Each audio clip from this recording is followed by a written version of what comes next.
Kibera, leo ni leo. Leo ni gani? Ni leo. Mimi nimekuja Kibera, na Kibera ndio ilikuwa chanzo ya mwanzo ya mikutano ya hadhara zote Kenya mzima.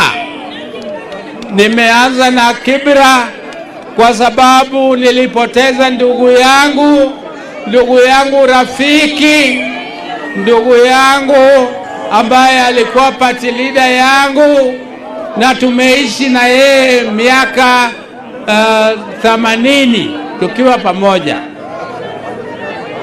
Jodala wa poda yuago Raila, okungeni poda yuago Raila, emomi aduoge bedroom mar Raila mondo yuage kae machache bura.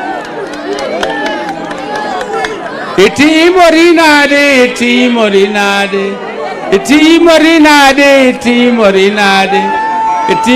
nade okeu gatinga itimori nade.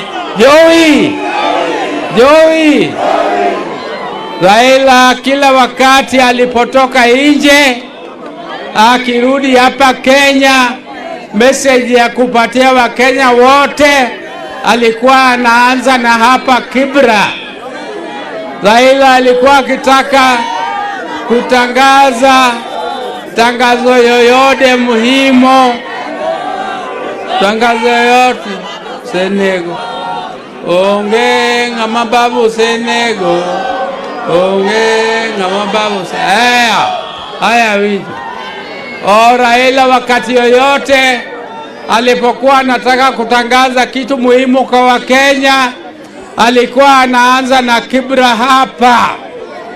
Kwa hivyo Kibera kwa historia yetu ya Kenya ya siasa ni muhimu zaidi. Hata wakati tulikuwa tunafanya demonstrations, Kibera ndio ilikuwa line ya mbele kwa kufanyia Wakenya demonstrations ya kupata uhuru. Kwa hivyo watu wa Kibera, mimi nilionea ya kwamba nianze mikutano yangu zote za Kenya hapa Kibera siku ya leo kwa makumbusho ya Raila, kwa sababu hii ndio ilikuwa bedroom yake. Sisi tumetoka Kilifi jana, na tuliporudi hapa Nairobi